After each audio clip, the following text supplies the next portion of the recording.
Our scripture reading this morning will be from Matthew chapter 6, verses 28 through 34.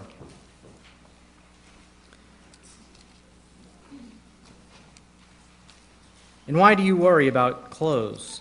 See how the lilies of the field grow? They do not labor or spin. Yet I tell you that not even Solomon in all his splendor was dressed like one of these. If that is how God clothes the grass of the field, which is here today and tomorrow is thrown into the fire, will he not much more clothe you, O you of little faith? So do not worry, saying, what shall we eat, or what shall we drink, or what shall we wear?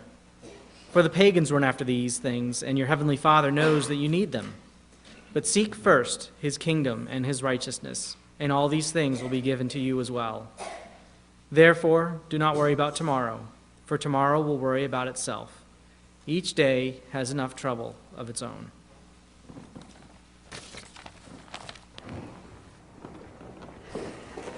Morning again. Go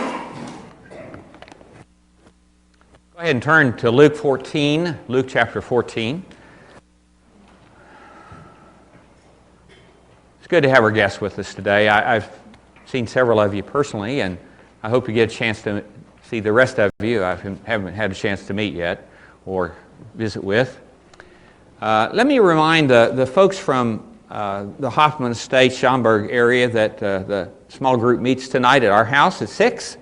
I'm sure Tricia's got another soup planned, and we will meet at 6, and then we'll eat afterward and spend time enjoying each other's fellowship. And I would remind you who are sharing in the Reading Through the Bible project, the schedules are out on the information desk for December, and I appreciate Jane for putting those together.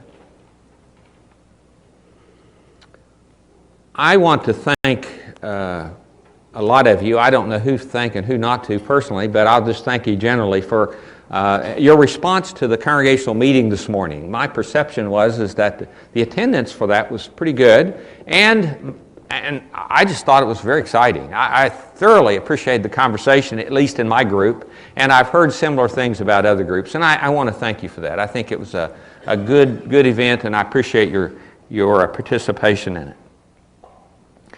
Even if you're not a Mac user, I have no doubt that you're probably aware of the recent death of Steve Jobs, who was one of the founders of Apple computers. And a lot of stories have been told about him, but there's a story about his attempt years ago to hire John Sculley to be the chairman of Apple. And Sculley was really not all that interested, to tell you the truth. He was the CEO of PepsiCo, or Pepsi, and he was perfectly satisfied there. They were doing great. But finally, in exasperation, Jobs looked Sculley right in the eye, and he said to him, "Are you telling me you would rather sell sugared water for the rest of your life when you could lead a company that would change the world?" Pretty good sales point, isn't it? Sculley made the decision. He left Pepsi and went to Apple. Sometimes it's questions like that help us in the consideration of our priorities and help us to decide what our priorities really are and what they should be. I've told you before about the old legend about the stork and the crane. A beautiful swan, the swan and the crane, a beautiful swan came down and landed in the water just kind of right next to the bank where a crane was looking in the mud for snails. And after a few minutes, the crane looked up and said, "Where'd you come from?" The swan said, "I come from heaven." "Where is heaven?" "Heaven? Heaven? You've never heard of heaven?" Well, the beautiful bird began to tell the crane about heaven. Told about the grandeur of the eternal city, the streets of gold, and the gates and the walls of precious stone, and the river of life that runs through the city, and the tree of life that gives healing to the nations that is launched on its bank. And in eloquent terms, the the swan told the crane about the hosts of that great city and of their majesty, without seemingly arousing any kind of interest at all in the crane. Finally, the crane said, "Are there any snails there?" Snails? Snails? No, of course not. Then said the crane, as it continued to kind of look along in the murky mud for the snails, "You can have your heaven. I want snails."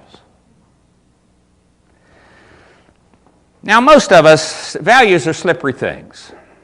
Most of us probably would not be so crass as to state our preference that we would prefer snails to heaven.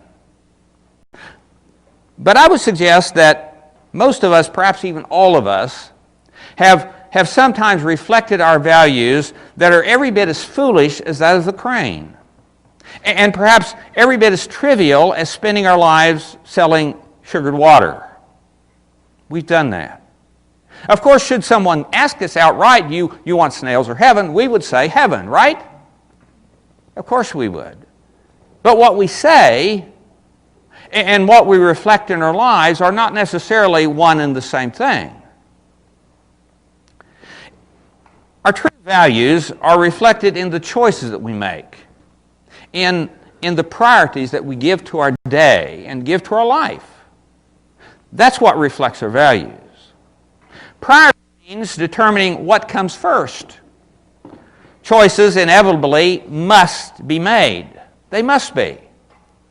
Our attempt not to make choices simply rejects opportunity in favor of blind chance, because choices will be made, either by us directly or indirectly. Urgencies come and control our schedules rather than matters of real importance being control of our schedules. Tom Peters, in his very good selling book, a New York bestseller, In Search of Excellence, he said the organization gets paralyzed because the structure not only does not make priorities clear, it automatically dilutes priorities. In effort, it says to the people down the line, everything's important, pay equal attention to everything, and that message is paralyzing. He's talking here about corporations, about companies, and how sometimes they really don't move, they don't take off, they don't prosper, they don't do what they should be doing, they don't grow because of the fact they're involved in too many things at once and they're treating everything as though it's equally important. Henry Ford said about the same thing 50 years earlier. He said, "A weakness of all human beings is trying to do too many things at once. That scatters effort and destroys direction." Well, whether we're in search of excellence, or we're attempting to build a corporation, or we're wanting to rise above mediocrity in regard to our walk with the Lord, choices have to be made and priorities must be established. That's just an absolute. And that's what our text is about today. It's about priorities. In Luke 14, we find that in the verses just prior to that, Jesus has been talking to them about who to invite to dinner and who not to invite to dinner. And when one of those at the table with him heard this, he said to Jesus, "Blessed is the man who will eat at the feast of the kingdom of God." And Jesus replied, "A certain man was preparing a great banquet and invited many guests. At the time of the banquet, he sent to his servant to tell those who had been invited, 'Come, for everything's ready now.' But they all alike began to make excuses. The first says, 'I've just bought a field, and I must go see it. Please excuse me.' Another said, I've just bought 5 yoke of oxen, and I'm on my way to try them out. Please excuse me." And still another said, "I just got married, I can't come." The servant came back and reported this to his master. Then the owner of the house became angry and ordered the servant to go out quickly into the streets and alleys of the town and bring in the poor and the crippled, the blind, and the lame. "Sir," the servant said, "what you've ordered has been done, but there's still room." Then the master told his servant, go out to the roads and the country lanes and make them come in, so that my house may be full. I tell you, not one of those men who were invited will get a taste of my banquet. Often the choice that we make is not black and white. It's not between good and evil, but it's between good and best. And that's one of the things that makes choosing difficult. That's one of the things that makes prioritizing difficult. At the same time, choosing and prioritizing are essential, in part because our resources are limited. That's true of all of us. That's certainly true of our money. But it's also true of our time. We only have so much time to spread around. That's true of our attention. That's true of our energy supply. Let's face it, all of us have a limited supply of energy. And it's true of us. I cannot be in two places at once. I can't be. I cannot be everything to everybody. There's only one of me to go around. Only one. And the same thing's true of you. The men in this parable made a choice in regard to their time. Now, though their excuses that they offered were quite different from each other, they were the same in this regard. They all had a flaw in not distinguishing the best from the good. It wasn't what they were doing was bad, it was just not preferred. It was not what they should have chosen. It's true, viewing from our Western capitalism point of view, the priorities reflected in these choices of these men make good sense. I mean, from our Western capitalistic point of view, work before pleasure, isn't that our motto? Keep your nose to the grindstone. I was told that from the time I was knee-high to a grasshopper. I mean, after all, success has a price. Great business opportunities don't come along every day. You've got to strike while the iron's hot. All these cliches just kind of come to me as I was thinking about this term, and all of them reflect our values. Your social life can wait. Business opportunities don't wait.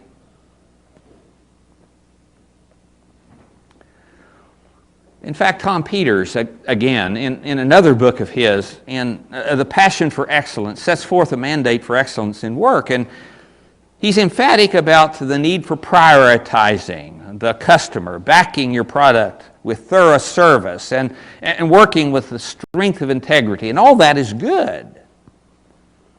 He draws a conclusion of excellence by talking about its cost, though. And in an honest but almost alarming statement that appears on the last page of the last chapter of the book is this.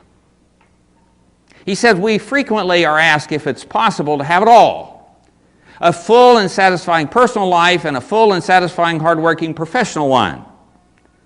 Our answer is no. The price of excellence is time, energy, and attention and focus.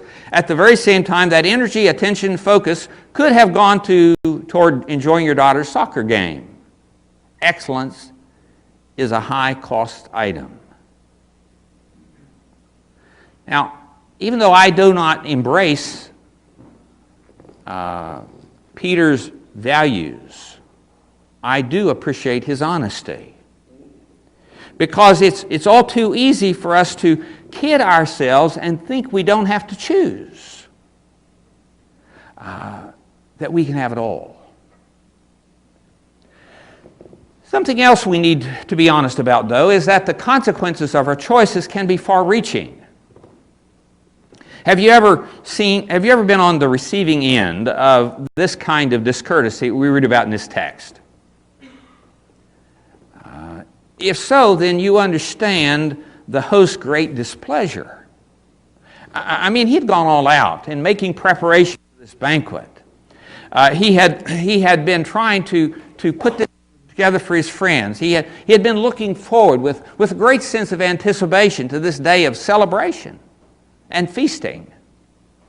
But instead of what he got for all of his effort, he got insulted and rejected.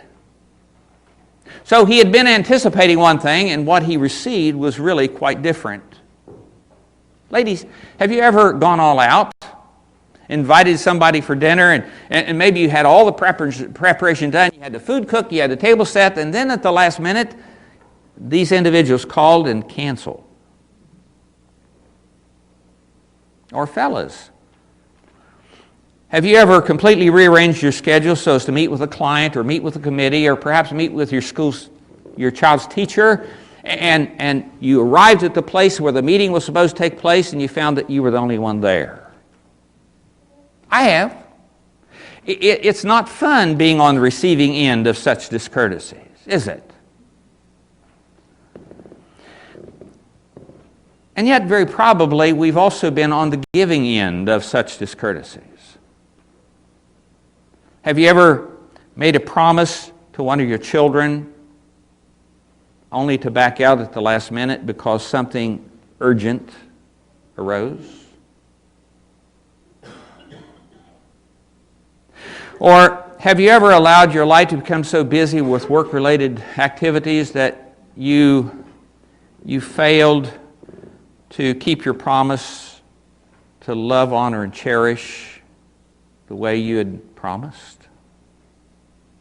Or have you ever become so busy with important things, urgent things, that you put your relationship with the Lord on the back burner? Though we don't like to admit it, every time we do those things, we're reflecting our values. We're reflecting our true priorities. The choices we make in the unfolding of our day, and our week, and our month, and our year reveal our true priorities as opposed to our stated priorities. Our true priorities and our stated priorities are not always the same thing. Or to put it a different way, the priorities that we demonstrate in our day-to-day choices reflect the true values that we hold, as opposed to our claimed values. They may not be what we would like them to be, but they are what they are.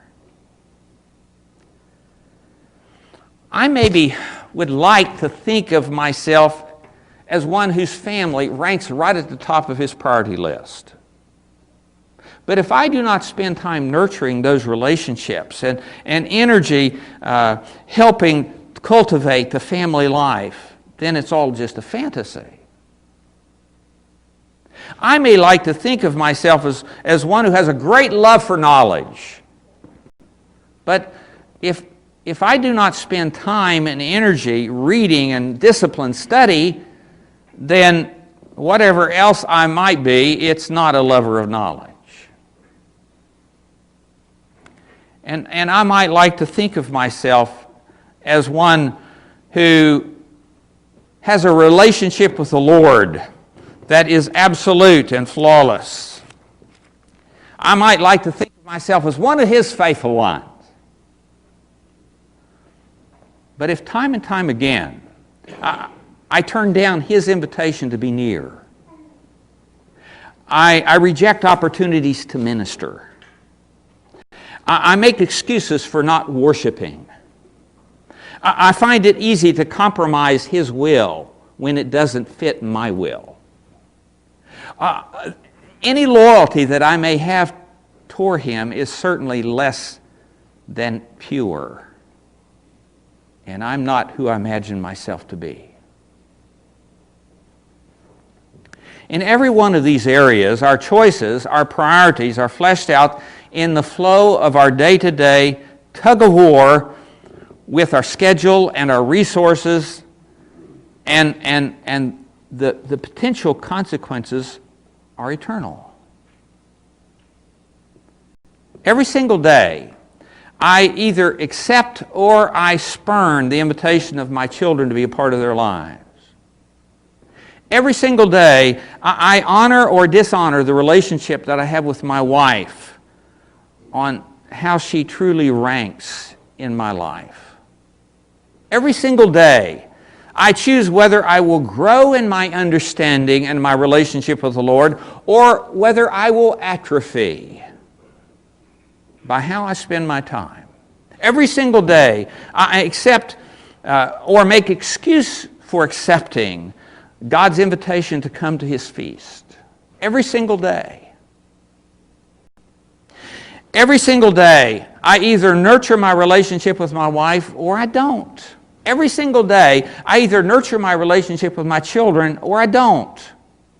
Every single day, I either nurture my relationship with my God or I don't. And if I don't, then I vandalize that relationship with the choices that I've made. Every single day. And that's not only true of me, that's true of every person in this room. Our real values are not necessarily those we say they are, but rather they are evidenced in the choices that we make and the priorities that we establish, just like the individuals in that parable. May the Lord have mercy on my soul. Do you need to respond this morning by confessing Jesus Christ as Lord and being buried with Him in baptism? The water's ready. Today would be a good day to do that. If you need to respond in that way, or perhaps to make your heart right with God in some other way, please come as we stand and as we sing. My challenge to you today is simply to recognize we can't do it all. That's true individually, and that's true of us as a church. And so we must make choices, and we must set priorities. But let us do so prayerfully, but let us do so emphatically, because our priorities and our choices really do reflect our values.